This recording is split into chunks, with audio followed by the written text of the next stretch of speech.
Good morning. Nyani di mag-vlog.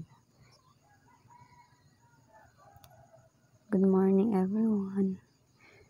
So ani pa siya kung tingog kay maulaw pa dyan ko mag-vlog no.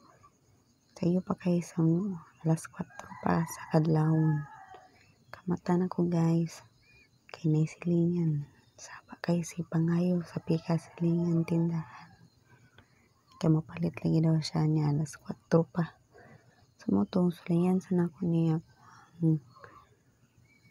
ang kamera. Wala may content, so mauni akong content. Ang pagmatag sa'yo. Actually, maulo ko mag-vlog guys, pero mainggan niyo kung makita nga ang daghang views. Pag nag-push na ko nga sulayan ako ni Char. Pwede ko nimba.